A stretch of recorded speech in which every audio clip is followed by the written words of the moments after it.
ونؤمن به ونتوكل عليه ونعوذ بالله من شرور أنفسنا ومن سيئات أعمالنا من يهده الله فلا مضل له ومن يضلله فلا هادي له ونشهد أن لا إله إلا الله وحده لا شريك له ونشهد أن سيدنا ومولانا محمدا عبده ورسوله صلى الله تعالى عليه وعلى آله وأصحابه وبارك وسلم تسليما كثيرا كثيرا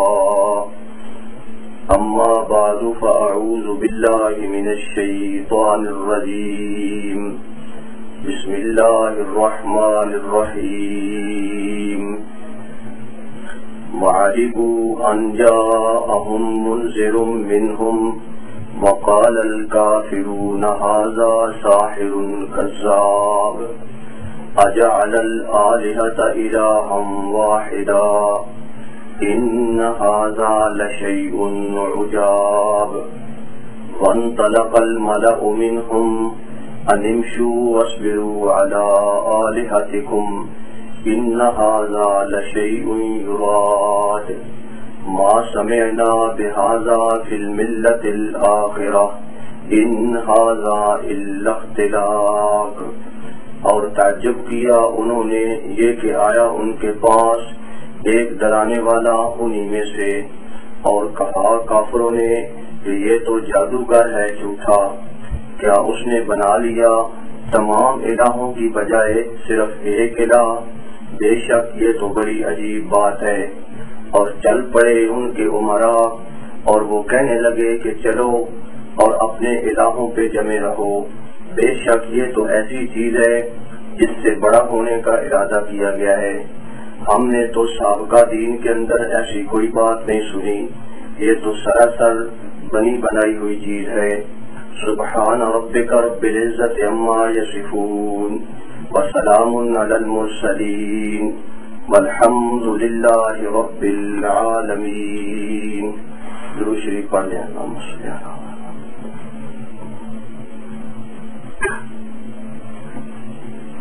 انتہائی احترام کے قابل بزرگوں، دوستوں، ساتھیوں، پیغمبر علیہ الصلوۃ والسلام کی سیرت طیبہ کا مبارک اور سنہری سلسلہ جاری ہے. سیرت النبی صلی اللہ علیہ وسلم کے سلسلے کا آج یہ چوتھا درس ہے. سابقہ درس میں آپ نے سنا کہ پیغمبر علیہ الصلوۃ والسلام کو اللہ نے یہ حکم دیا، ارشاد فرمایا کہ میرے پیغمبر اب چھپ چھپ کر تبلیغ نہ کریں، اب چھپ چھپ کر میری توحید کا اعلان نہ کریں، بلکہ اب بڑی وضاحت کے ساتھ اور بڑے ہی انتہائی دلیرانہ انداز کے ساتھ میرے پیغمبر فاصدع بما تؤمر واعرض عن المشرکین،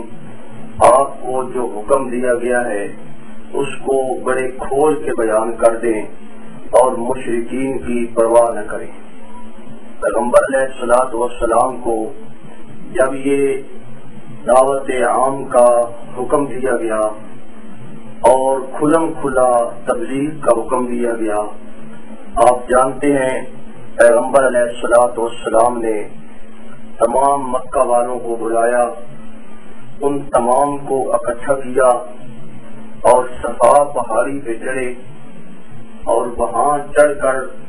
پیغمبر علیہ الصلوۃ والسلام نے کوئی کپڑا ہلایا یا آگ جلائی یا ان تمام قبائل کو اپنے مخصوص انداز میں بلایا اور فرمایا یا صباحا ہو. اس کا مطلب یہ ہے کہ سارے آ جائیں، ایک عظیم بات ہے، ایک عظیم خطرہ ہے جس سے تمہیں آگاہ کرنا ہے. تو پیغمبر علیہ الصلوۃ والسلام نے صفا پہاڑی پہ چڑھ کے تمام مکہ والوں کو بلایا، بلکہ حدیث کے اندر یہ بات آتی ہے کہ ایک ایک قبیلے کا نام لے کر بلایا، اے بنی فیر آ جاؤ، اے بنی عدی آ جاؤ، اے بنی زہرا، اے بنی تمیم، اے بنی مخزوم، اے بنی اسد، سارے آ جاؤ۔ پیغمبر علیہ الصلوۃ والسلام کا یہ بلاوا سنتے ہی سارے مکے والے جمع ہو گئے کہ ہمیں صادق نے بلایا، ہمیں امین نے بلایا، کوئی اہم بات ہے، کوئی اہم کام ہے۔ پیغمبر علیہ الصلوۃ والسلام کے پاس جب سارے جمع ہو گئے تو پیغمبر علیہ الصلوۃ والسلام نے انہیں سب سے پہلے اپنی سابقہ زندگی کا حوالہ دیا اور فرمایا، مکے والوں، میں نے تمہارے اندر اپنی زندگی کی 40 بہاریں گزاری ہیں۔ تمہارے اس ماحول کے اندر میں پیدا ہوا، اسی ماحول کے اندر میں نے بچپن گزارا، اسی ماحول کے اندر میں نے لڑکپن گزارا، اسی ماحول کے اندر میں نے جوانی کی دہلیز پہ قدم رکھا اور میں جوان ہوا، پھر میں نے تجارت شروع کر دی، انہی بازاروں کے اندر میں کاروبار کرتا ہوں، انہی جنگلوں کے اندر جہاں تم بکریاں چراتے رہے میں بھی بکریاں چراتا رہا، تم سب لوگ مجھے اچھی طرح جانتے ہو، میری زندگی کا کوئی گوشہ تم سے مخفی نہیں ہے۔ پھر میں نے شادی کی، پھر میری اولاد ہوئی، اولاد کی بھی میں نے شادیاں کی۔ تو پیغمبر علیہ الصلوۃ والسلام نے اپنی سابقہ زندگی کا حوالہ دیا اور فرمایا، فقد لبثت فیکم عمرا من قبلہ افلا تعقلون، میں نے تمہارے اندر ایک عمر کا بہت بڑا حصہ گزارا ہے، میری اس عمر پہ غور کرو، میری اس زندگی گزری ہوئی پہ غور کرو اور مجھے یہ بات بتاؤ کہ میں نے آپ کے سامنے کبھی جھوٹ بولا یا ہمیشہ سچ ہی بولتا رہا؟ پیغمبر علیہ الصلوۃ والسلام نے فرمایا، میری پوری زندگی تمہارے سامنے کھلی کتاب کی طرح موجود ہے۔ هل وجدتمونی صادقا او کاذبا، تم نے مجھے سچا پایا یا جھوٹا پایا؟ مکے والے جواب دینے لگے، جربناک مرارا فما رأینا فیک الا صدقا، اے محمد صلی اللہ علیہ وسلم،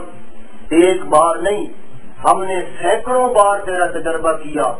اور تیرے اندر ہم نے سچائی کے سوا کچھ نہیں دیکھا، تو سچا ہے۔ پیغمبر علیہ الصلوۃ والسلام نے فرمایا، سنو، ان الرائد لا یکذب اہلہ، قافلے کا میزبان جس کے ذمے قافلے کی ساری وہ اگلی منازل ان کا چیک کرنا جس کے ذمے ہوتا ہے، تو فرمایا، ان الرائد لا یکذب اہلہ، قافلے کا میزبان وہ اپنے قافلے والوں سے جھوٹ نہیں بولتا۔ واللہ لو کذبت الناس جميعا، اللہ کی قسم، بالفرض اگر میں سب لوگوں سے جھوٹ بول بھی دیتا،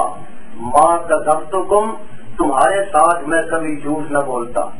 ولو غررت الناس جميعا، اور بالفرض اگر میں تمام لوگوں کو دھوکہ دے بھی دیتا،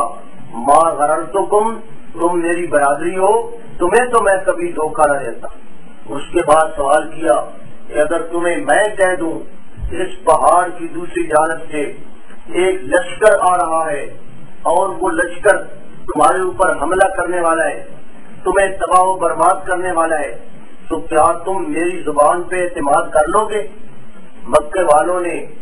گردنیں اونچی کر کے دیکھا، صفا پہاڑی اتنی زیادہ اونچی نہیں ہے، گردنیں اونچی کر کے دیکھا، راستہ بالکل صاف نظر آ رہا ہے، کوئی لشکر نظر نہیں آ رہا۔ پیغمبر علیہ الصلوۃ والسلام نے فرمایا، یہ میں بھی جانتا ہوں کہ لشکر کوئی نہیں آ رہا، لیکن میں تو بطور فرض کے ایک مثال کے طور پہ تمہارے سامنے یہ بات بیان کر رہا ہوں، اگر میں کہہ دوں میری زبان سے نکل جائے لشکر تو کوئی نہیں آ رہا، میری زبان سے نکل جائے تو کیا میری زبان پہ اعتماد کر لو گے؟ مکے والوں نے جواب دیا، اے محمد صلی اللہ علیہ وسلم، ہم دیکھ رہے ہیں کہ راستہ بالکل صاف ہے، ہم جانتے ہیں کہ راستے کے اندر کوئی دشمن نہیں آ رہا، لیکن اگر تیری زبان اس بات کا اعلان کر دے، ہم تیری زبان کو جھوٹا نہیں کہہ سکتے، اپنی آنکھوں کو جھٹلا سکتے ہیں، آنکھوں نے جو کچھ دیکھا غلط دیکھا، لیکن تیری زبان کو ہم جھوٹا کہہ سکتے نہیں۔ اتنا اعتماد میں لے لیا پیغمبر علیہ الصلوۃ والسلام نے، اتنا اعتماد، اور اس کے بعد فرمایا کہ اب سنو، میری ایک پوزیشن بن گئی، مجھے اللہ نے ایک مقام دے دیا، مجھے اللہ نے ایک ذمہ داری سونپ دی، اور وہ ذمہ داری کیا ہے؟ یا ایھا الناس انی رسول اللہ الیکم جمیعا، میں تمہاری طرف خدا کا رسول بنا کر بھیجا گیا ہوں، خدا کا پیغمبر بنا کر بھیجا گیا ہوں، خدا نے مجھے پیغام دے کر، خدا نے مجھے رسالت دے کر تمہاری طرف بھیجا ہے۔ پیغمبر علیہ الصلوۃ والسلام نے جب یہ اعلان کیا نا کہ میں رسول بنا کر بھیجا گیا ہوں، کوئی لڑائی جھگڑا پیدا نہیں ہوا، کوئی شور اور کوئی ہنگامہ پیدا نہیں ہوا، کوئی طوفان بدتمیزی نہیں اٹھا۔ آپ نے فرمایا میں تمہاری طرف خدا کا رسول بنا کر بھیجا گیا ہوں، پیغام پر ہوں، پیغام لے کر آیا ہوں۔ اب انہوں نے سوال کیا اگر تو رسول ہے تو وہ پیغام کیا ہے جو تو لایا ہے؟ اب پیغمبر علیہ الصلوۃ والسلام نے فرمایا وہ پیغام یہ ہے، قولوا لا الہ الا اللہ تفلحوا، لا الہ الا اللہ کو مان لو کامیاب ہو جاؤ گے۔ تطیعکم العرب والعجم، عرب بھی تمہارا ہو جائے گا، عجم بھی تمہارا ہو جائے گا۔ وانی نذیر لکم بین یدی عذاب شدید، اور میں تمہیں ایک بڑے زبردست عذاب سے ڈرانے والا ہوں۔ ان کے سامنے لا الہ الا اللہ کا مسئلہ رکھا، اور آپ سمجھتے ہیں کہ وہ لوگ عربی دان تھے، وہ لوگ عربی جانتے تھے، انہیں پتا تھا کہ لا الہ الا اللہ کا معنی کیا ہے۔ وہ سمجھ گئے کہ اگر ہم نے یہ کڑوا گھونٹ پی لیا، لا الہ الا اللہ کو مان لیا، تو پھر یہ جو ہمارے 360 بڑے ہیں نا، ان کی خیر ہے، پھر ان سب کا انکار کرنا پڑے گا۔ لا الہ الا اللہ کے بارے میں میں نے آپ کے سامنے بڑی وضاحت کے ساتھ بیان کیا۔ سورۃ فاتحہ کے درس کے سلسلہ میں ایاک نعبد و ایاک نستعین، صرف اس ایک آیت پہ میں نے 13 درس دیے، اور بڑی وضاحت کے ساتھ قرآن حکیم کی روح سے یہ بات آپ کے سامنے رکھی کہ الہ کا معنی کیا ہوتا ہے، عبادت کا معنی کیا ہوتا ہے، الہ اور معبود کسے کہتے ہیں۔ اور وہاں میں نے یہ ثابت کی تھی بات کہ الہ وہ ہوتا ہے جس کے اندر بنیادی طور پہ 2 صفات پائی جائیں، یعنی عالم الغیب ہونا اور مختار کل ہونا۔ گویا کے پیغمبر علیہ السلام یہ اعلان کر رہے ہیں کہ لوگوں لا الہ، عالم الغیب کوئی نہیں، مختار کل کوئی نہیں، نفع نقصان دینے والا کوئی نہیں، بیٹے بیٹیاں دینے والا کوئی نہیں، الا اللہ، ماں سوائے اللہ کے۔ لا الہ، الہ کوئی نہیں، عبادت کے لائق کوئی نہیں، رکوع کے لائق کوئی نہیں، سجدہ کے لائق کوئی نہیں، قیام کے لائق کوئی نہیں، طواف کے لائق کوئی نہیں، نذر و نیاز کے لائق کوئی نہیں، منت اور منوتی کے لائق بھی کوئی نہیں، الا اللہ، ماں سوائے اللہ کے۔ لا الہ، دعا کے لائق کوئی نہیں، چھوڑنے اور پکارنے کے قابل کوئی نہیں، مشکل کشا کوئی نہیں، حاجت روا کوئی نہیں، فریاد رس کوئی نہیں، غریب نواز کوئی نہیں، گنج بخش کوئی نہیں، داتا کوئی نہیں، غوث فریاد رس کوئی نہیں، الا اللہ، ماں سوائے اللہ کے۔ فرمایا سنو، لا الہ، پکارے سننے والا کوئی نہیں، حالات جاننے والا کوئی نہیں، مصیبتیں دور کرنے والا کوئی نہیں، الا اللہ، ماں سوائے اللہ کے۔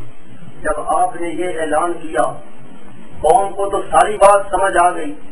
کہ اگر ہم لا الہ الا اللہ کو مان لیں تو پھر کیا بنے گا۔ اب قوم نے وہ طوفان بدتمیزی شروع کر دیا۔ میں نے عرض کیا تھا کہ آج کے درس کا عنوان ہے کہ پیغمبر علیہ الصلوۃ والسلام کا وہ صفا پہ کھڑے ہو کر اعلان، اور پھر مکے کے اندر مخالفتوں کا طوفان۔ اب یہ مخالفتوں کا طوفان شروع ہو گیا، اور وہ کہنے لگے اجعل الآلہۃ الہا واحدا، کہ کیا اس نے تمام الہوں کی بجائے ایک الہ بنا لیا۔ بڑی تکلیف ہوئی انہیں اس مسئلے سے، اللہ کی الوہیت سے۔ انہم کانوا اذا قیل لہم لا الہ الا اللہ، جب ان کے سامنے لا الہ الا اللہ کا بیان کیا جاتا ہے، یستکبرون، وہ بگڑ جاتے ہیں، وہ اکڑ جاتے ہیں اور کیا کہتے ہیں وَيَقُولُونَ أَإِنَّا لَتَارِكُو آلِهَتِنَا لِشَاعِرٍ مَجْنُونٍ کہ ہم ایک شاعر کے کہنے پہ، مجنون کے کہنے پہ ہم اپنے معبودوں کو چھوڑ دیں۔ بس اب آپ اندازہ لگائیں، سب کے کپڑوں کو آگ لگ گئی، آگ بگولا ہو گئے، غصے سے لال پیلے ہو گئے۔ سب سے پہلا پتھر ابو لہب نے مارا، ابو لہب نے مارا، جو چچا تھا، جو بڑا پیار کرنے والا تھا۔ اس نے پیغمبر علیہ الصلوۃ والسلام کی ولادت کی خوشی میں صہیبہ لونڈی کو آزاد کر دیا تھا، بڑا رفیق تھا۔ اس کے 2 بیٹوں کے پاس پیغمبر علیہ الصلوۃ والسلام نے اپنی 2 بیٹیوں کی شادیاں کر رکھی تھی۔ سب سے پہلے وہ پتھر مارتا ہے اور کہتا ہے تبن لک سائر الیوم الہذا دعوتنا، کہ اے محمد صلی اللہ علیہ وسلم، یہ نقل کفر نباشت تبن کا معنی کرنا ہے۔ تبن کا معنی ہے کہ تو برباد ہو جائے، تو ہلاک ہو جائے، تو ذلیل ہو جائے۔ وہ چچا بد دعا دیتا ہے اور کہتا ہے تبن لک سائر الیوم، تو برباد ہو جائے۔ الہذا دعوتنا، کیا اسی مسئلے کے لیے ہمیں بلایا تھا؟ تو نے ہمارا وقت ضائع کیا اور ہمیں اس لیے بلایا؟ تو ایک طوفان شروع ہو گیا مکہ مکرمہ کے اندر، ایک بہت بڑی مخالفتوں کا ایک عظیم سلسلہ شروع ہو گیا۔ یہ بجلی کا کڑکا تھا یا صوت ہادی، عرب کی زمین جس نے ساری ہلا دی۔ بس ایسے سمجھے جیسے وہاں کوئی بم پھٹ گیا۔ اتنا زبردست انقلاب آیا، اتنا اشتعال آیا ان لوگوں کے اندر۔ مولانا حالی نے اسی واقعے کو ذرا اپنے الفاظ میں بیان کیا ہے۔ وہ فرماتے ہیں وہ فخر عرب زیب محراب و ممبر، وہ فخر عرب زیب محراب و ممبر، تمام اہل مکہ کو ہمراہ لے کر لیا ایک دن حسب فرمان داور، سورے دشت اور چڑھ کے کوہ صفا پر۔ یہ فرمایا سب سے کہ اے آل غالب، سمجھتے ہو تم مجھ کو صادق کے قابل، کہا تیری ہر بات کا یہاں یقین ہے کہ بچپن سے تو صادق ہے اور امین ہے۔ کہا گر میری یہ بات دل نشین ہے تو سن لو، خلاف اس میں اصلا نہیں ہے کہ ہے ذات واحد عبادت کے لائق، صبح اور دل کی شہادت کے لائق، اسی کے ہے فرما اطاعت کے لائق، اسی کی ہے سرکار خدمت کے لائق۔ لگاؤ تو لو اس سے اپنی لگاؤ، جھکاؤ تو سر اس کے آگے جھکاؤ، مبرہ ہے شرکت سے اس کی خدائی، نہیں اس کے آگے کسی کو بڑائی۔ خرد اور ادراک رنجور ہے ماں، خرد اور ادراک رنجور ہے ماں، مہو میر ادنا سے مزدور ہے ماں، جہاں دار مغلوب و مقہور ہے ماں، نبی اور صدیق مجبور ہے ماں۔ وہ اتنا عظیم کبریا، اتنی عظمت والا اللہ ہے کہ نبی بھی اس کے سامنے مجبور اور صدیق بھی اس کے سامنے مجبور۔ نہ پرسش ہے روحبان و احبار کی، نہ پرواہ ہے ابرار و اخیار کی۔ یہ بجلی کا کڑکا تھا یا صوت ہادی، عرب کی زمین جس نے ساری ہلا دی۔ نئی ایک لگن دل میں سب کے لگا دی، ایک آواز میں سوتی بستی جگا دی۔ رہا ڈر نہ بیڑے کو موجوں بلا کا، ادھر سے ادھر پھر گرا رخ ہوا کا۔ تو یہاں سے پیغمبر علیہ الصلوۃ والسلام کے لیے، آپ کے صحابہ کرام کے لیے تکالیف کا ایک لمبا سلسلہ شروع ہو جاتا ہے، لمبی داستان شروع ہو جاتی ہے جو 13 سال پہ محیط ہے۔ پیغمبر علیہ الصلوۃ والسلام کا کسی مسئلہ کی وجہ سے آپ کا مذاق اڑایا گیا، آپ کے ساتھ ہنسی کی گئی، آپ کا ٹھٹا کیا گیا، آپ کو مجنون اور پاگل کہا گیا، آپ کو ساحر جادوگر کہا گیا، آپ کو کذاب کہا گیا۔ یہ سب سے بڑا جھوٹا ہے۔ ابھی چند لمحے پہلے کیا کہہ رہے تھے؟ صادق نے بلایا، امین نے بلایا، سچے نے بلایا، اس کی بات سن لے۔ لیکن جب لا الہ الا اللہ کا مسئلہ پیش کیا، اب کہنے لگے اس سے بڑا تو جھوٹا کوئی نہیں۔ ابن ابی قبشہ مکے کا ایک پرانا کوئی آدمی ہوا تھا، بے وقوف، اس کے نام پہ آپ کا نام رکھ دیا اور پیغمبر علیہ الصلوۃ والسلام پہ اعتراض کرتے ہیں، کہتے ہیں احاظ الذی بعث اللہ رسولہ، کہ دیکھو جی اسے خدا نے رسول بنا کر بھیجا۔ کتنا بڑا تانا ہے کہ پیغمبر علیہ الصلوۃ والسلام جب چلتے ہیں تو یہ لوگ کھڑے ہو کر ایک دوسرے سے کہتے ہیں ذرا دیکھنا جی یہ رسول صاحب جا رہے ہیں، انہیں خدا نے رسول بنایا، ان کے کپڑے دیکھو، ان کا چہرہ دیکھو، ان کی شکل دیکھو، ان کا مال و متاع دیکھو، انہیں خدا نے رسول بنایا، یہ ذرا رسول دیکھنا بھی۔ تو اس طرح پیغمبر علیہ الصلوۃ والسلام کو تانے مارے جاتے ہیں۔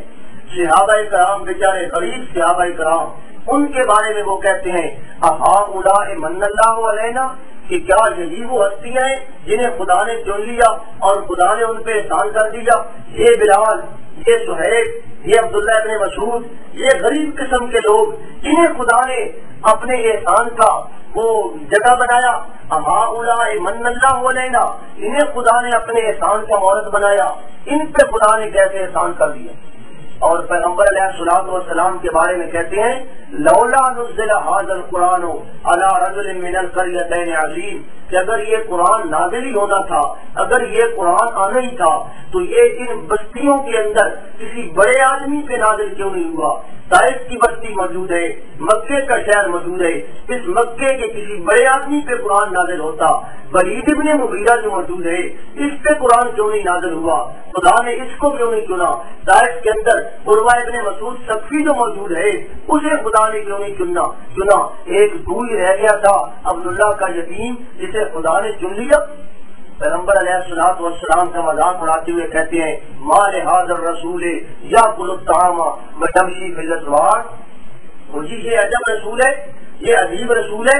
یہ کھانا کھاتا ہے، یہ بازاروں میں چلتا ہے، اس کے ساتھ ضروریات لگی ہوئی ہیں، یہ کیسے رسول ہو سکتا ہے؟ تو اس طرح پیغمبر علیہ الصلوۃ والسلام کا مذاق اڑایا گیا، تانے دیے گئے، تعلیمات کا مذاق اڑایا گیا۔ قرآن مجید پیغمبر علیہ الصلوۃ والسلام پیش کرتے ہیں اور وہ قرآن کو کیا کہتے ہیں ان ھذا الا اساطیر الاولین، کہ یہ تو پرانے لوگوں کی کسی پتی کہانیاں ہیں، یہ تو پرانی کہانیاں ہیں، یہ تو گپے لگاتا ہے، اس قسم کی باتیں کرتا ہے، ان کی کوئی حقیقت نہیں۔ اور کبھی کہتے ان ھذا الا افک افتراہ، کہ یہ جو کچھ کہتا ہے یہ میرا جھوٹ بولتا ہے، خدا پہ جھوٹ باندھتا ہے، خدا پہ افتراء کرتا ہے۔ اور کبھی کہتے کہ یہ جو قرآن پیش کرتا ہے اور کہتا ہے کہ یہ خدا نے اتارا، یہ خدا نے نہیں اتارا، انما یعلمہ بشر، اسے تو فلانا لوہار سکھاتا ہے، یہ اس سے سیکھ کر آتا ہے، رات کو سیکھ لیتا ہے اور صبح کو ہمارے سامنے وہ جملے پیش کر دیتا ہے۔ پیغمبر علیہ الصلوۃ والسلام کی تعلیمات کا مقابلہ کیا۔ جہاں آپ بیان کرتے ہیں، جہاں آپ خدا کی دعوت دیتے ہیں، وہاں یہ مکے والے پیچھے پیچھے جا کر اس دعوت کے اثرات کو ختم کرنے کے لیے یہ اپنی تقریریں کرتے ہیں۔ نضر ابن حارث ایک بہت بڑا بدماش تھا مکے کے اندر، اس نے پیغمبر علیہ الصلوۃ والسلام کی تعلیمات کا مذاق ایک انوکھے انداز میں لیا، اور وہ ہیرا کے اندر گیا، وہاں سے وہ قصے اور کہانیوں کی کتابیں لایا، ناولوں کی کتابیں لایا، رستم کے واقعات، اسفندیار کے واقعات، اور وہ لایا جہاں پیغمبر علیہ الصلوۃ والسلام لوگوں کو سناتے نا قرآن کی باتیں اور لوگوں کو ڈراتے کہ دیکھو فلانی قومیں تباہ ہو چکی ہیں، ان کے ساتھ یہ ہوا، تم اپنے آپ کو بچا لو۔ تو یہ جواب میں کہتا کہ دیکھو جی تم نے اس کا بھی بیان سن لیا، اب میری بھی بات باری ہے، میری بات سنو۔ اور یہ وہ واقعات، وہ ناول، وہ کہانیاں سناتا اور کہانیاں سناتا کہتا کہ دیکھو مزہ میری بات میں آیا ہے یا محمد کے بیان کردہ فیکے واقعات میں مزہ ہے،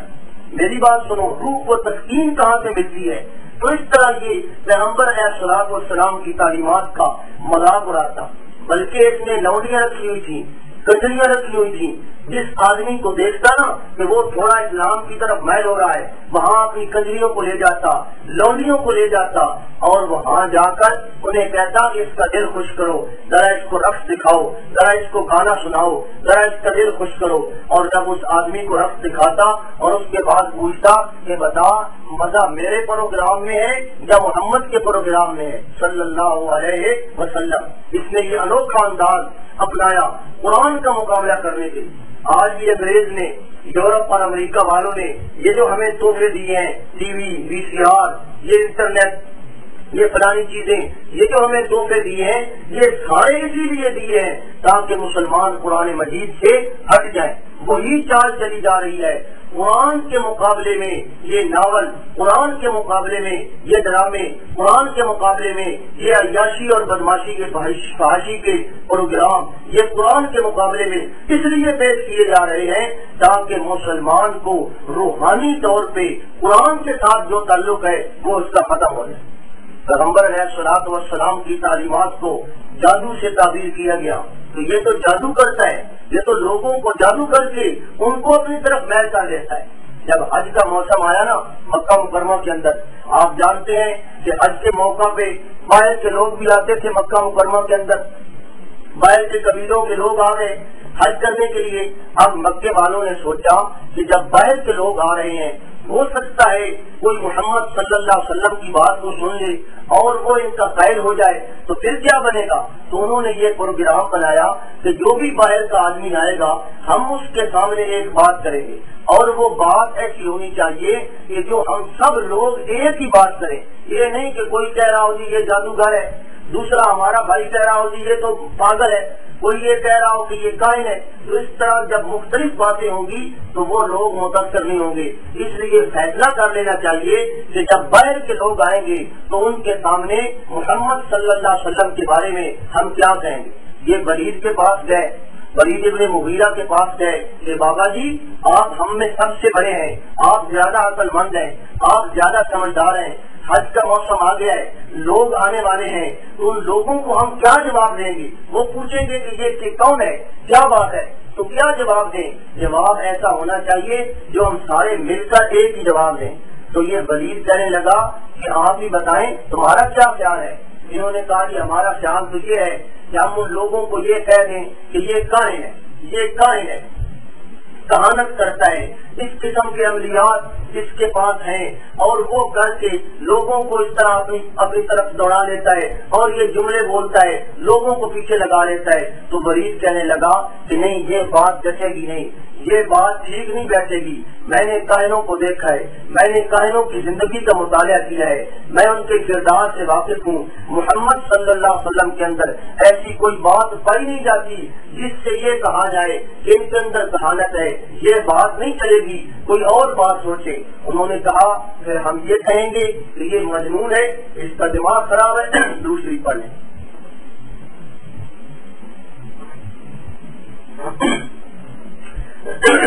یہ مجنون ہے، اس کا دماغ خراب ہے، یہ پاگل ہو گیا۔ ولید کہنے لگا کہ نہیں یہ بات بھی ٹھیک نہیں ہے، مجنون بھی نہیں ہے، میں نے پاگلوں کو دیکھا۔ کیا پاگل ایسے ہوتے ہیں؟ یہ تو پورے مکے کا ذہین ترین آدمی ہے، یہ بات نہیں چلے گی۔ اچھا جی شاعر کہہ دیں گے، یہ شاعر ہے، شعر کوئی کرتا ہے، وہ کہتا ہے میں خود شاعر ہوں، شعروں کو جانتا ہوں، شعروں کی اقسام کو میں سمجھتا ہوں، جو کلام محمد پیش کرتا ہے خدا کی قسم وہ شعر نہیں ہے، یہ بات بھی نہیں چلے گی۔ اچھا جی پھر کیا کہیں؟ شاعر کہہ دیں، جادوگر کہہ دیں، تو وہ کہتا ہے کہ جادو والی بات بھی نہیں چلے گی۔ میں نے جادوگروں کو دیکھا، جادوگروں کے حالات کا مشاہدہ کیا، میں ان کو جانتا ہوں، میں سمجھتا ہوں کہ جادوگر کیسے ہوتے ہیں۔ خدا کی قسم محمد صلی اللہ علیہ وسلم یہ جادوگر بھی نہیں ہے۔ اور وہ ولید کہتا ہے لقد سمعت من محمد کلاما، خدا کی قسم میں نے محمد صلی اللہ علیہ وسلم سے وہ کلام سنا، ما ہوا من کلام الانس، جو انسانوں کا کلام بھی نہیں ہے، ولا من کلام الجن، جو جنوں کا کلام بھی نہیں ہے، وَإِنَّ لَهُ لَحَلَاوَةٌ، اور اس کلام کے اندر ایک خاص قسم کی مٹھاس اور شیرینی موجود ہے، وَإِنَّ عَلَيْهِ لَتَلَاوَةٌ، اور اس کلام کے اوپر ایک خاص قسم کی تازگی موجود ہے، وَإِنَّ أَعْلَاهُ لَمُثْمَرٌ، اس کی شاخیں پھلدار ہیں، وَإِنَّ أَسْفَلَهُ لَمُغْدَقٌ، اور اس کلام کی جڑیں وہ بڑی سیراب اور بڑی بہترین ہیں، وَإِنَّهُ لَيَعْلُو وَمَا يُعْلَى عَلَيْهِ، اور میرا جو یہ خیال ہے کہ یہ کلام بلند ہو کر رہے گا، یہ کبھی کسی سے شکست کھا سکتا نہیں۔ انہوں نے کہا چچا جی پھر آپ بھی بتائیں ہم کیا کریں، آپ تو خود کہہ رہے ہیں کہ یہ بڑھے گا، اس کی شان اونچی ہوگی، ہم کیا جواب دیں؟ تو یہ ولید کہنے لگا اچھا مجھے سوچنے کا موقع دو۔ اب سوچنے کے انداز میں بیٹھ گیا، ماتھے پہ ہاتھ رکھا، ادھر ادھر اپنے وجود کو پھیرا۔ قرآن نے اس کے سارے سوچنے کے انداز کی بھی نقشہ کشی کی ہے۔ قرآن کہتا ہے انہ فکر، فقدرا اس نے فکر کیا سوچا، وقدرا اندازہ کیا، فقتل کیف قدرا وہ برباد ہو جائے اس نے کیسا اندازہ کیا، ثم قتل کیف قدرا وہ پھر برباد ہو جائے اس نے کیسا ارادہ کیا، کیسا سوچا، ثم نظرا پھر اس نے دیکھا، ثم عبسا پھر اس نے تیوری چڑھائی، وبصرا پھر اس نے منہ بگاڑا، ثم ادبرا پھر وہ پیچھے کو مڑا، واستکبرا پھر اس نے تکبر کیا، اور پھر کیا کہتا ہے، فقال ان ھذا الا سحر یؤثر بھائی یہ تو جادو ہے جس کا اثر چل رہا ہے، ان ھذا الا قول البشر کہ یہ تو ایک انسان کا کلام ہے، یہ انسان نے بنایا ہے، اس کے بارے میں فیصلہ اگر کرنا ہے تو یہی کریں گے کہ یہ جادو ہے، یہ جادوگر ہے، یہ جادو کی تعلیم دیتا ہے، یہ جادو کے ذریعے لوگوں کو اپنے پیچھے لگائے ہوئے ہے۔ قرآن نے جواب دیا سأصلیہ سقر ہم اسے جہنم کے اندر داخل کریں گے جس نے قرآن کے بارے میں یہ فیصلہ کیا۔ تو اس طرح پیغمبر علیہ الصلوۃ والسلام کے بارے میں ان لوگوں کے اور پروگرام بنایا، اس کے بعد ایک اور پروگرام بنایا، اور وہ پروگرام یہ بنایا کہ ہم جاتے ہیں محمد صلی اللہ علیہ وسلم سے کچھ سودا بازی کرتے ہیں، ان کے ساتھ کوئی فیصلہ کرتے ہیں، ان کے ساتھ کوئی مکاؤ کرتے ہیں، اور کچھ لو اور کچھ دو کے حساب پہ ہم ان کے ساتھ بات کرتے ہیں۔ آ گئے پیغمبر علیہ الصلوۃ والسلام کے پاس اور آ کر کہنے لگے کہ بڑا جھگڑا ہو گیا، مکے کے اندر بڑا فساد بن گیا، قبیلے آپس میں لڑ گئے، بھائی بھائی کا دشمن ہو گیا، گھر گھر میں لڑائی پڑ گئی، اس لڑائی کو مٹانا چاہیے، فیصلہ کرنا چاہیے، اور فیصلہ یہ سوچ کر آئے۔ قرآن کہتا ہے ودو لو تدہنوا فیدہنون میرے پیغمبر وہ یہ خواہش رکھتے ہیں کہ کاش تو ذرا مسئلے کے اندر نرم پڑ جائے، ذرا ڈھیلا موقف کر لے، فیدہنون اور وہ بھی اپنے موقف کو ڈھیلا کر لیں گے۔ پیغمبر کو اپنے موقف سے ہٹانا چاہتے ہیں کہ ذرا نرمی اختیار کر جا، ذرا اپنے موقف سے ہٹ جا، وہ بھی اپنی پالیسی کو نرم کر لیں گے، اور پیغمبر علیہ الصلوۃ والسلام سے کہنے لگے کہ کبھی تو ہمارے معبودوں کی عبادت کر لیا کر، کبھی ان کے نام کا نعرہ لگا لیا کر، کبھی ان سے مدد مانگ لی کر، کبھی ان کو پکار لیا کر، اور ہم کبھی خالص تیرے خدا اور معبود کو پکار لیا کریں گے۔ تو اس طرح ہمارے جھگڑے کا فیصلہ ہو سکتا ہے، چلو ہم تیری بات کو کسی حد تک مان لیں گے اور کسی حد تک تو ہمارے معبودوں کو مان لے۔ پیغمبر علیہ الصلوۃ والسلام کو اللہ نے جواب دیا، میرے پیغمبر قل فرما دے یا ایھا الکافرون اے کافرو لا اعبد ما تعبدون جس کی تم عبادت کرتے ہو، جن کی تم عبادت کرتے ہو میں ان کی عبادت کرنے والا نہیں ہوں، ولا انتم عابدون ما اعبد اور نہ تم عبادت کرنے والے ہو اس خدائے واحد کی جس کی میں عبادت کرتا ہوں۔ سارا مسئلہ ہی صاف کر دیا، اور بھائی یہ جو تم مجھے دعوت دے رہے ہو نا یہ اپنا اس طرح اتحاد و اتفاق کرنے کی، فرمایا اس طرح اتحاد و اتفاق نہیں ہو سکتا، لکم دینکم ولی دین تمہارے لیے تمہارا دین، تمہارے لیے تمہارا راستہ اور میرے لیے میرا راستہ، میں اپنے راستے پہ گامزن ہوں، میں چلتا ہی ہوں۔ پیغمبر علیہ الصلوۃ والسلام پہ اب ظلم و جور کا دور شروع ہوتا ہے، ظلم مظالم شروع ہوتے ہیں، راستے میں کانٹے بچھائے جاتے ہیں، سارے مکے کا پورا کرکٹ پیغمبر علیہ الصلوۃ والسلام کے گھر کے سامنے لا کر ڈالا جاتا ہے، اور کبھی پیغمبر علیہ الصلوۃ والسلام کے گلے کے اندر رسی ڈال کر اس کو اس طرح بل چڑھائے جاتے ہیں کہ نبوت کی زبان باہر نکل آتی ہے، کبھی پیغمبر علیہ الصلوۃ والسلام کو گالیاں دی جاتی ہیں، مجنون کہا جاتا ہے، ساحر کہا جاتا ہے، کذاب کہا جاتا ہے۔ ابو لہب کے علاوہ جو بیگم ابو لہب تھی اس کی جو بیوی تھی وہ بھی اپنی مثال آپ تھی، وہ بھی اپنی مثال آپ تھی، اور وہ کہتی ہے نعوذ باللہ محمد کی بجائے آپ کا نام اس نے رکھا مزمم۔ محمد کا مطلب یہ ہوتا ہے کہ جس کی سارا جگ تعریف کرے، اور مزمم اس کو کہتے ہیں نعوذ باللہ کہ جس کی سارے ہجو کریں، جس کی سارے برائی بیان کرے، تو وہ پیغمبر علیہ الصلوۃ والسلام کو محمد کی بجائے مزمم کہتی ہے، اور کہتی ہے مزممن عصیناہ ہم نے مزمم کی بات کا انکار کر دیا، ودینہ کلیناہ اور ہم نے اس کے دین کو چھوڑ دیا، وامرہ ابیناہ اور ہم نے اس کی بات کو ماننے سے انکار کر دیا۔ حتیٰ کہ آپ جانتے ہیں بچیوں والے ہیں، یہ دکھ اور یہ درد آپ جانتے ہیں۔ پیغمبر علیہ الصلوۃ والسلام نے اپنی 2 بچیاں رقیہ اور ام کلثوم، جن کی شادیاں ابو لہب کے بیٹوں عتبہ اور عتیبہ سے کر دی تھی، ان بچیوں کو ناحق طلاق دلوائی گئی، ان کے گھر اجاڑے گئے اور ان کو طلاق دے کر ان کو گھر میں واپس کر دیا گیا، تاکہ محمد صلی اللہ علیہ وسلم شاید اس طرح اپنے اس موقف سے، اپنے مشن سے باز آ جائے۔ پیغمبر علیہ الصلوۃ والسلام نماز پڑھتے ہیں، جب سجدہ میں پڑے ہیں تو یہ کافر بیٹھے تھے خانہ کعبہ کے اندر، انہوں نے دیکھا کہ یہ سجدے میں پڑے اور پھر کہنے لگے کہ بھائی کون ہے؟ فلاں آدمی نے اونٹ ذبح کیا ہے، وہاں اوجری پڑی ہے، بڑی متعفن اور گندی اوجری ہے، بدبودار، کون ہے جو اسے اٹھا کر لائے؟ یہ جب سجدہ کرتا ہے نا، دیکھتا تو نہیں، سجدہ تو کر رہا ہے، تو جب اس کا چہرہ نیچے ہوتا ہے تو اس کے اوپر وہ اوجری لا کر رکھ دے۔ تو ایک بدبخت اٹھا، غالباً عقبہ ابن ابی معیط تھا، وہ اٹھا اور وہ اوجری لے کر آیا۔ پیغمبر علیہ الصلوۃ والسلام نے جب سجدہ کیا، وہ گندی اور متعفن اوجری پیغمبر علیہ الصلوۃ والسلام کے اوپر لا کر رکھ دی، اور حالت یہ ہے کہ پیغمبر علیہ الصلوۃ والسلام سجدہ سے اٹھنا چاہتے ہیں، اس اوجری کا وزن اتنا ہے کہ پیغمبر علیہ الصلوۃ والسلام سجدہ سے سر اٹھا نہیں سکتے، اور وہ ہنس رہے ہیں، وہ مذاق کر رہے ہیں۔ حدیث کے اندر یہ بات آتی ہے کہ وہ لوگ اس طرح ہنس رہے تھے، حضرت عبداللہ بن مسعود فرماتے ہیں کہ میں خود دیکھ رہا تھا، میرے بچپن کا دور تھا، وہ اس طرح ہنس رہے ہیں، اتنا مذاق کر رہے ہیں کہ وہ ایک دوسرے کے اوپر گر رہے ہیں ہنستے ہوئے کہ دیکھو جی یہ عجیب تماشا ہے۔ حضرت فاطمہ رضی اللہ تعالی عنہا وہ آتی ہیں اور پیغمبر علیہ الصلوۃ والسلام کے وجود مقدس سے وہ ناپاک اوجری ہٹاتی ہیں، اور اس کے بعد نبوت کی زبان ہلی، پیغمبر علیہ الصلوۃ والسلام نے اللہ کے سامنے جھولی پھیلا دی اور فرمایا اللہم علیک بقریش، کہ یا اللہ ان قریش کے ساتھ تو آپ نپٹ، یا اللہ تو آپ ان کا فیصلہ کر، انہوں نے تو حد کر دی۔ اور خدا کی قدرت ہے، جن جن لوگوں کے بارے میں پیغمبر علیہ الصلوۃ والسلام نے اس دن نام لے کر خدا سے دعا مانگی تھی کہ یا اللہ ان کا حساب تو آپ چکا، یہ لوگ روات حدیث کہتے ہیں کہ یہ لوگ غزوہ بدر والے دن کتے کی موت مر کر بدر کے کنویں میں پڑے ہوئے تھے، تمام کو اللہ نے ذلیل کیا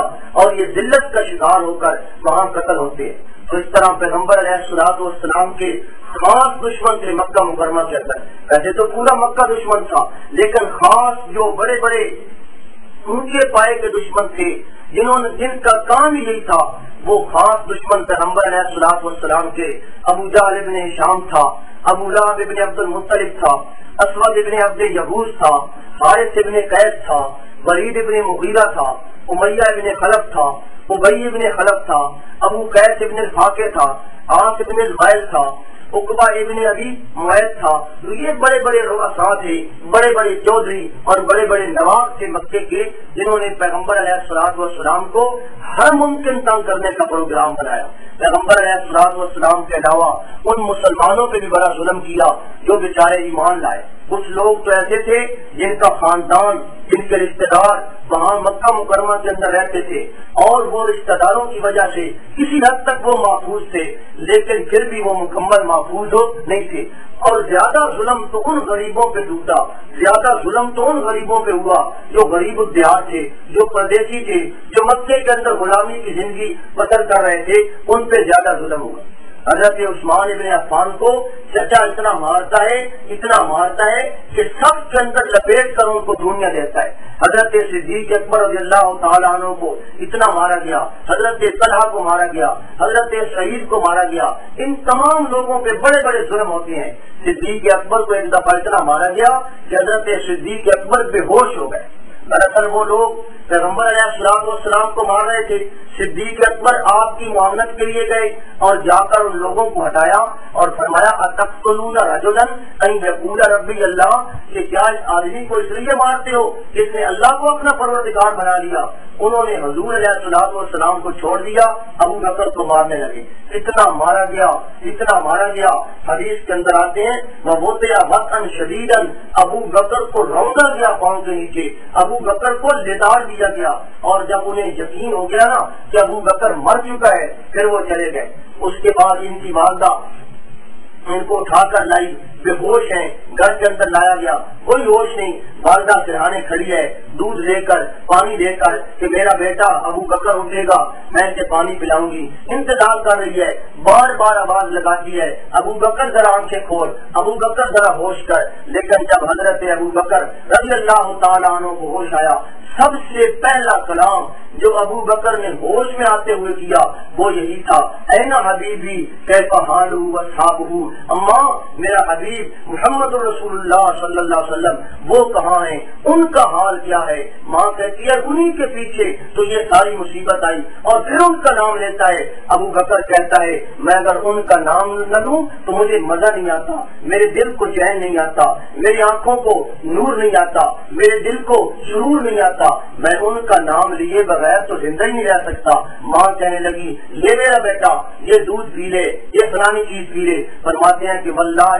میں نے اللہ کی قسم اٹھا دی ہے، لا اذوق سواکن میں کوئی چیز نہیں چکھوں گا، لا اطعم طعامن کوئی کھانا نہیں کھاؤں گا، ولا اشرب شرابن کوئی پانی نہیں پیوں گا، حتی رہا وجہ رسول اللہ صلی اللہ علیہ وسلم جب تک میں رسول اللہ صلی اللہ علیہ وسلم کے چہرے کو نہ دیکھوں۔ بلاخر ماں کو لے جانا پڑا اور چہرہ دکھایا، زیارت ہوئی، ملاقات ہوئی، اور اس کے بعد حضرت ابو بکر کو سکون آیا۔ تو وہ جو غریب صحابہ کرام تھے وہ مظالم کا خصوصی طور پہ نشانہ بنے،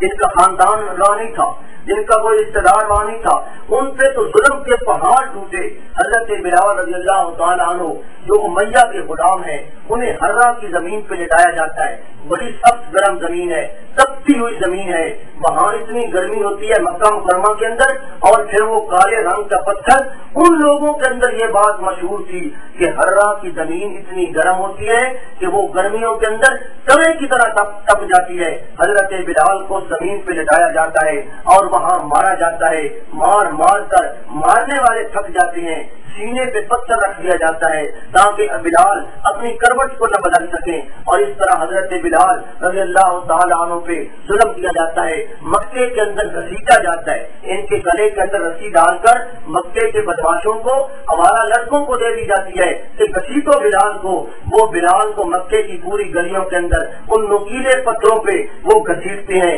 رات دن ظلم و جور ہوتا ہے، مار مار کر بلال سے پوچھا جاتا ہے بلال اب بھی لا الہ الا اللہ پڑے گا؟ بلال جواب دیتا ہے احد احد۔ بلال کی اب بھی آواز یہی ہے کہ بلال ایک کو ماننے والا ہے، بلال ان تمام معبودوں کو چھوڑ چکا ہے۔ تو یہ وہ نشہ ہے کہ جو اترتا نہیں ہے۔ تو پیغمبر علیہ الصلوۃ والسلام کے صحابہ کرام پہ ظلم کیا گیا۔ صدیق اکبر کا یہ تو بھلا ہو کہ جنہوں نے حضرت بلال کو خرید کر آزاد کر دیا، گئے امیہ مار رہا ہے، دیکھا اور امیہ کو سمجھایا کہ اس غلام بیچارے کو کیوں مارتا ہے، اس نے تیرا کیا قصور کیا؟ وہ کہنے لگا ابو بکر اگر اتنا ہی ترس آ رہا ہے نا اس غلام کو خرید لے۔ تو حضرت ابو بکر رضی اللہ تعالیٰ عنہ نے یہ موقع غنیمت سمجھا اور فوری طور پہ فرمایا ہاں میں خریدتا ہوں، تو بول کیا مانگتا ہے؟ اس نے کہا کہ اس کی قیمت بڑی زبردست میں لوں گا۔ حضرت ابو بکر رضی اللہ تعالیٰ عنہ نے فرمایا تو مانگ۔ کہنے لگا تیرے پاس ایک رومی غلام ہے جس کا بڑا گورا رنگ ہے، بڑا چٹا رنگ ہے، اور وہ بڑا لائق، بڑا فرما بردار، بڑا ذہین اور بڑا سمجھدار ہے، اپنے پاس کافی حد تک پیسے بھی اس نے جمع کر رکھے ہیں۔ کہنے لگا وہ فسطاس رومی مجھے دے دے اور یہ کالے رنگ کا بلال تو لے لے، گورا مجھے دے دے اور کالا تو لے لے۔ حضرت صدیق اکبر رضی اللہ تعالیٰ عنہ نے فرمایا کہ سودا منظور ہے۔ جب سودا ہو گیا امیہ نے پھر پیسہ بدلا، سمجھ گیا نا کہ ابو بکر نے تو سودا کر لیا، پھر پیسہ بدلا اور کہنے لگا کہ نہیں نہیں اتنے پہ بات نہیں ہے، ابھی اور بھی بات ہے، میں تو 40 اوقیہ چاندی بھی ساتھ لوں گا، یہ تقریباً 1 کلو سے زیادہ چاندی بنتی ہے۔ تو کہتا ہے کہ میں چاندی بھی 1 کلو چاندی بھی ساتھ لوں گا۔ صدیق اکبر رضی اللہ تعالیٰ عنہ نے فرمایا یہ بھی منظور ہے، چاندی بھی دے دی، غلام بھی اس کو دے دیا۔ اور جب بلال کا ہاتھ پکڑ کر صدیق اکبر لا رہے تھے نا، پیچھے سے امیہ نے تانا مارا، اب اسے یقین تو ہو گیا کہ سودا ہو گیا ہے، اب واپس تو نہیں ہوگا۔ اب وہ تانا مارتا ہے، کہتا ہے کہ ابن ابی قحافہ ابو بکر میں نے تجھے بڑا ذہین سمجھا تھا، میں نے تجھے بڑا عقل مند سمجھا تھا، بڑا تو تاجر ہے، بڑا کاروبار کرتا ہے، لیکن آج تو مجھ سے مار کھا گیا، آج میں نے تجھے ٹھگ لیا، آج میں نے تیرے دماغ کو کو ایسے چکر دے دیا کہ دیکھ تو دے کر کیا جا رہا ہے اور لے کر کیا جا رہا ہے، اتنا گورا اتنا بہترین غلام، یہ روم کا غلام اتنا بہترین غلام مجھے دے رہا ہے، پھر چاندی بھی دے دی اور پھر اس کالے کلوتے غلام کو لے جا کر تو کیا کرے گا، تو آج بڑے گھاٹے کے اندر رہ گیا۔ صدیق اکبر پلٹ کر کھڑے ہو گئے اور امیہ کی طرف دیکھ کر کہنے لگے کہ اس کالے غلام کی قدر تو نہیں جانتا، اس کے وجود کو نہ دے بلکہ اس کے اندر جو مغز ہے، اس کے اندر جو روح ہے اس کو دے، اس کے دل کے اندر نور توحید موجود ہے، میں اس نور توحید کی وجہ سے اسے خرید رہا ہوں۔ اور فرماتے ہیں خدا کی قسم یہ تو نے تھوڑا مانگا، یہ تو نے ایک غلام مانگ لیا، چاندی مانگ لی، خدا کی قسم اگر اس غلام کے بدلے مجھے یمن کی پوری حکومت بھی لینا پڑتی میں وہ بھی دینے کے لیے تیار تھا، تو اس غلام کی قدر و قیمت سے آگاہ نہیں ہے۔ تو اس طرح حضرت صدیق اکبر نے حضرت بلال کو آزاد کر دیا۔ عمار بن یاسر ان کا خاندان ہے، بڑے غریب لوگ ہیں، بیچارے مسکین لوگ باہر کے ہیں، حضرت یاسر کو اتنا مارا گیا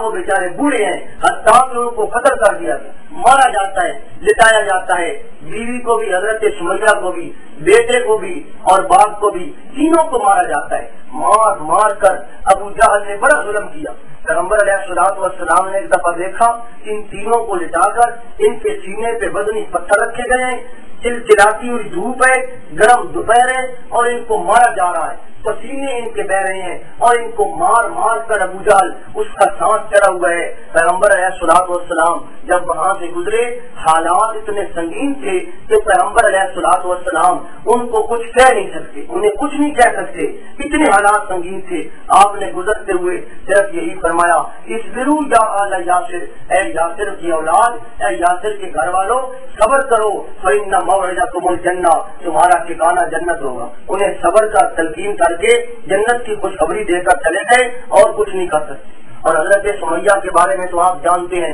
ان کو کس دردناک کی کیفیت کے اندر شہید کیا گیا، ایک ٹانگ کو ایک اونٹ کے ساتھ باندھا گیا، دوسری ٹانگ کو دوسرے اونٹ کے ساتھ باندھا گیا اور اس طرح دونوں اونٹوں کو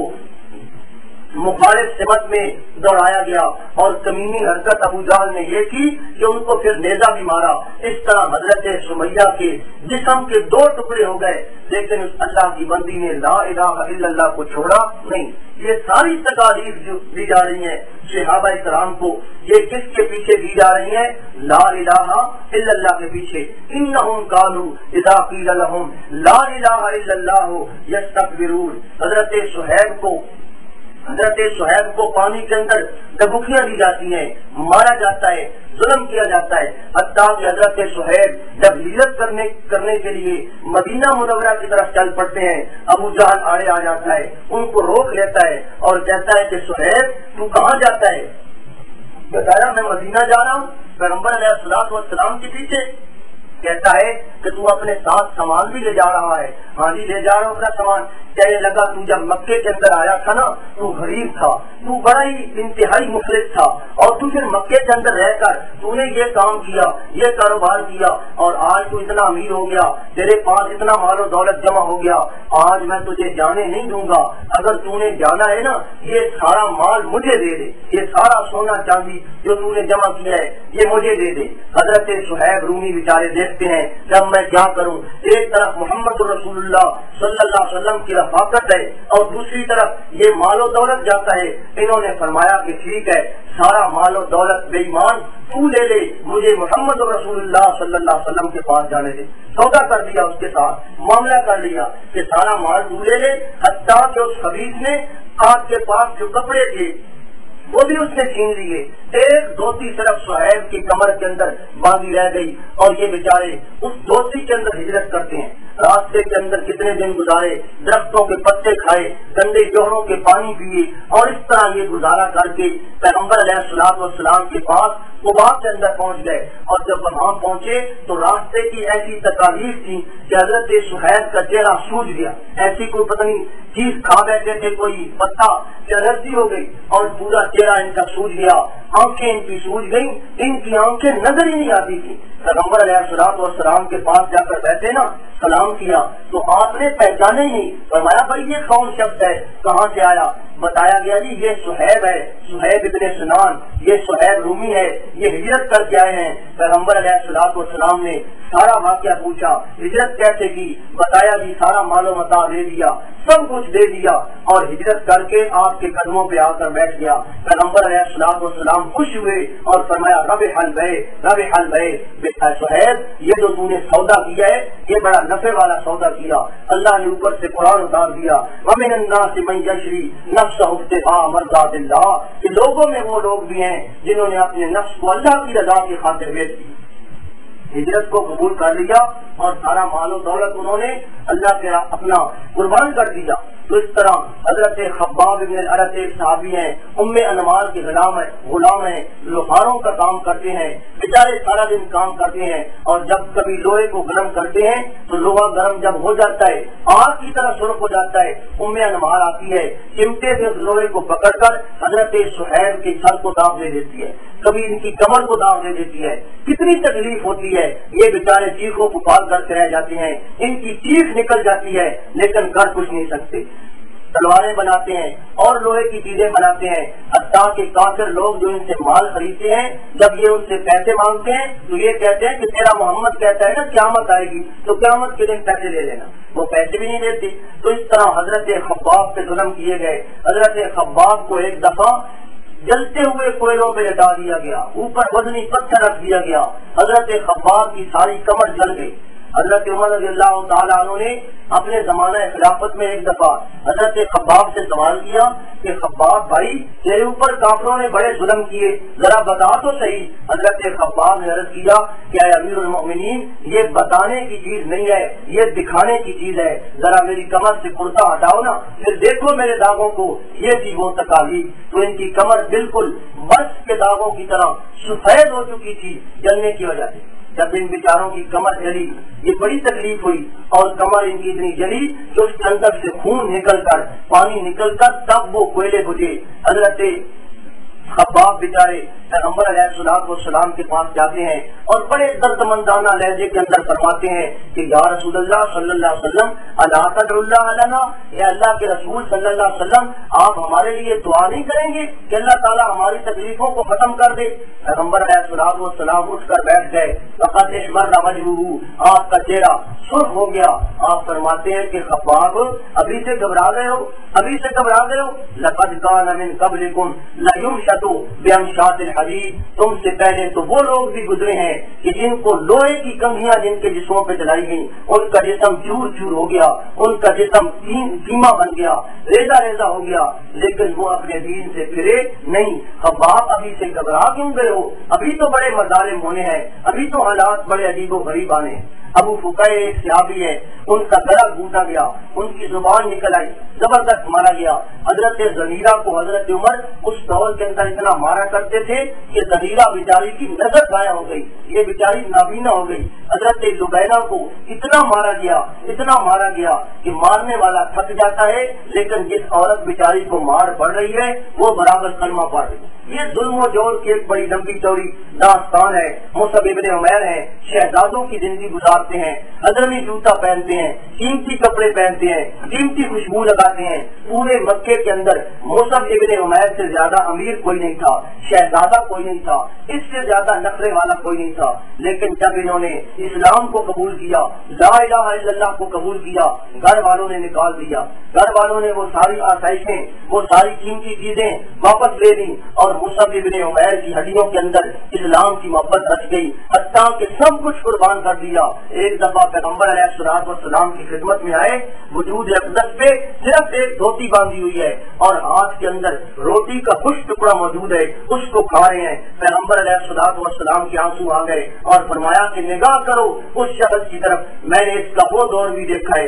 جب یہ بڑی اعلیٰ قسم کی گستوری لگاتا تھا، جب یہ بڑے اعلیٰ قسم کے ریشم کے کپڑے پہنتا تھا۔ آج اس کے سر کے بال بکھرے ہوئے ہیں، آج اس کے سر پہ تیل بھی نہیں لگا ہوا، آج اس کے یہاں کرتا بھی نہیں ہے، آج اس کے پاس صرف دھوتی ہے، وہ جوتے بھی نہیں ہیں، کچھ بھی نہیں ہے۔ اللہ کے پیغمبر صلی اللہ علیہ وسلم نے فرمایا کہ میں نے اس شخص کو دیکھا، اس کی وہ زندگی بھی دیکھی اور آج یہ بھی دیکھ رہا ہوں، اسلام کی محبت نے اس سے سب کچھ چھین لیا، لیکن انہوں نے سب کچھ قربان کر دیا پر اپنے ایمان کو قربان نہیں کیا۔ یہی حضرت مصعب ابن عمیر ہے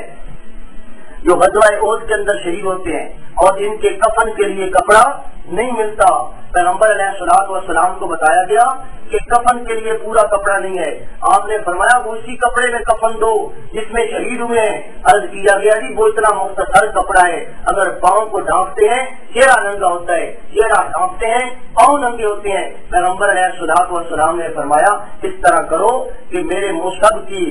چہرے کو تو ڈھانپ دو اور پاؤں کے اوپر جنگل سے گھاس کاٹ کر گھاس کا کفن دے دو. تو اس طرح یہ گھاس کا کفن دیا گیا حضرت حمزہ کو، حضرت عبداللہ بن جاش کو رضی اللہ تعالیٰ عنہ. عبداللہ ذوالبجادین ایک صحابی ہے، نوجوان آدمی ہے، باپ اس کا بڑی جائیداد چھوڑ کر مرا، ساری جائیداد کے اوپر چچے کا قبضہ ہے. یہ چچا کے پاس آتے ہیں. جب چچا کو پتا چلا نا کہ عبداللہ یہ بھی ایمان لے آیا، اس نے اپنے بھتیجے کو بتا دیا، ساری جائیداد اس نے خود رکھ لی اور بھتیجے کے حتیٰ کہ اس نے کپڑے بھی اتار لیے. حدیث میں یہ بات آتی ہے تو اس نے جسم کے کپڑے بھی اتار لیے، بالکل ننگا کر دیا اور کہنے لگا کہ جا تیری کوئی جائیداد کے اندر، تیرے باپ کی جائیداد کے اندر تیرا کوئی حصہ نہیں ہے، تو نے لا الہ الا اللہ پڑھا، نکل جا. یہ بیچارے وہاں سے ننگے ہونے کی حالت میں کوئی کپڑا کہیں سے لیا، اپنی شرمگاہ کو چھپایا. پنجابی کہتے ہیں چوتا مار لیا. تو اس طرح انہوں نے وہ شرمگاہ کو چھپا کر اپنی والدہ کے پاس آئے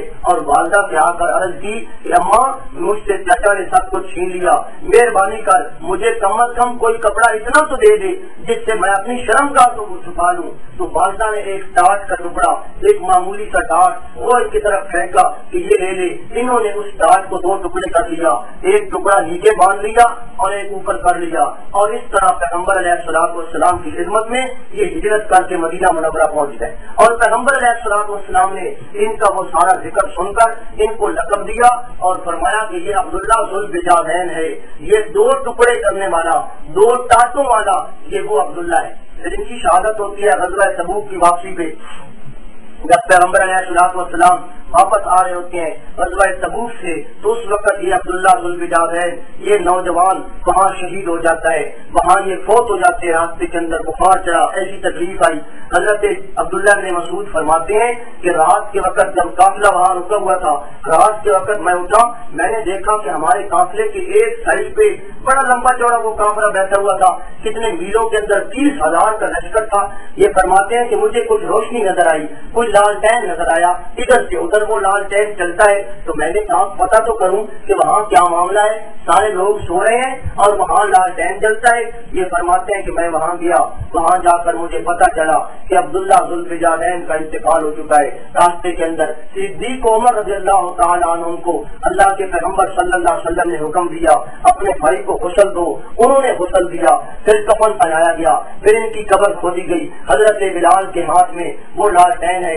اور پیغمبر علیہ الصلوۃ والسلام ان کا جنازہ پڑھتے ہیں. بڑی درد بھری دعائیں مانگی جنازے کے اندر، اور جب جنازہ پڑھ لیا اس کے بعد پیغمبر علیہ الصلوۃ والسلام ان کی قبر میں خود اتر گئے، خود اتر کر اپنے نبوت والے ہاتھوں سے ان کی قبر کو صاف کرتے ہیں اور صاف کرنے کے بعد اپنی چادر سے قبر کو پھیلاتے ہیں اور اس کے بعد دونوں ہاتھ صدیق عمر کی طرف پھیلا دیے اور فرمایا دلیا الیہ خاکما، اپنے بھائی کو میرے ہاتھوں پہ ڈال دو، ادبن الی خاکما، اپنے بھائی کا ادب ملحوظ رکھتے ہوئے میرے ہاتھوں پہ ڈال دو. پیغمبر علیہ الصلوۃ والسلام نے اس نوجوان کو اپنے ہاتھوں پہ لیا، پھر اپنے سینے سے لگایا، پھر اس کو قبر میں اتارا اور جب اس کی قبر بنا لی پیغمبر علیہ الصلوۃ والسلام نے دعا فرمائی اللہم انی قد امسیت راضیا، یا اللہ میں اس سے راضی ہو گیا، تو بھی راضی ہو جا. عبداللہ بن مسعود فرماتے ہیں کہ جب میں نے یہ منظر دیکھا میری چیخ نکل گئی اور میں نے کہا کہ کاش کہ آج یہ قبر میری ہوتی، آج یہ گڑھا میرا ہوتا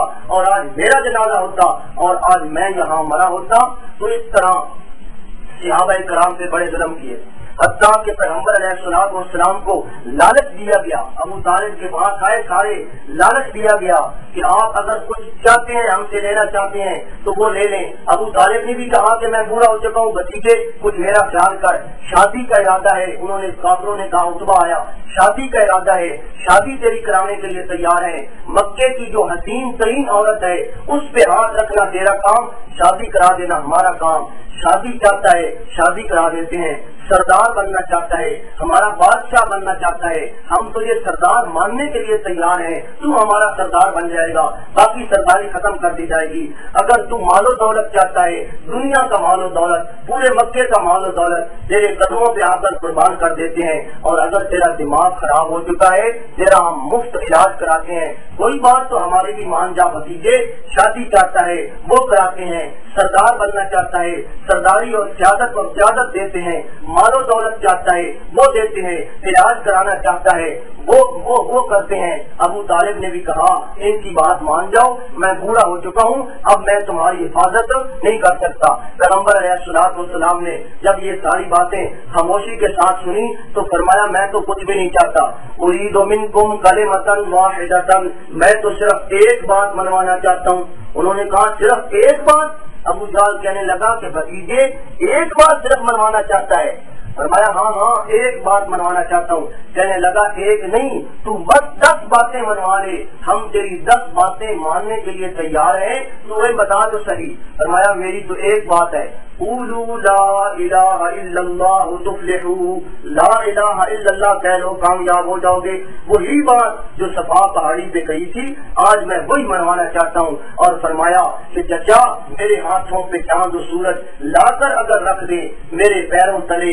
دنیا کا مال و در رکھ دیں، میں اپنے کام سے باز رہ نہیں سکتا۔ یہ مشرک جھوٹے ہیں، میں جھوٹوں کو سچا کہہ نہیں سکتا۔ پیغمبر علیہ الصلوۃ والسلام ان کے سودے کے اندر، ان کے لالچ کے اندر بھی نہیں آئے، اور جب انہوں نے یہ سنا نا کافروں نے کہ یہ تو پھر وہی اعلان کرتا ہے، پھر وہی لا الہ الا اللہ کا، وہ کہنے لگے، قرآن کہتا ہے وَعَجِبُوا أَن جَاءَهُم مُنذِرٌ مِّنْهُمْ فَقَالَ الْكَافِرُونَ هَٰذَا سَاحِرٌ كَذَّابٌ أَجَعَلَ الْآلِهَةَ إِلَٰهًا وَاحِدًا، بل اس نے تمام الہوں کی بجائے ایک الہ بنا لیا، اور کہتے ہیں ان هذا لشيء عجاب، یہ تو بڑی عجیب بات ہے۔ وانطلق الملأ منهم، وہ نواب وہ چودھری چل پڑے اور لوگوں سے کہنے لگے انمشوا، چلو جی چلو ہم بھی چلتے ہیں، واصبروا علی آلہتکم، اپنے الہوں پہ جمے رہیں گے، مضبوط رہیں گے۔ ان هذا لشيء يراد، یہ تو بڑی عجیب بات اس نے کہی ہے، چلو جی ہم اپنے معبودوں پہ پکے ہیں، ہم اس کی کوئی بات نہیں مانتے۔ تو اس طرح یہ سلسلہ جاری ہے الحمدللہ، انشاءاللہ تعالی اگلے درس میں اس کے بعد یہ سلسلہ چلائیں گے۔ وآخر دعوانا الحمد للہ رب العالمین، اللہم صلی علی محمد وعلی آل محمد۔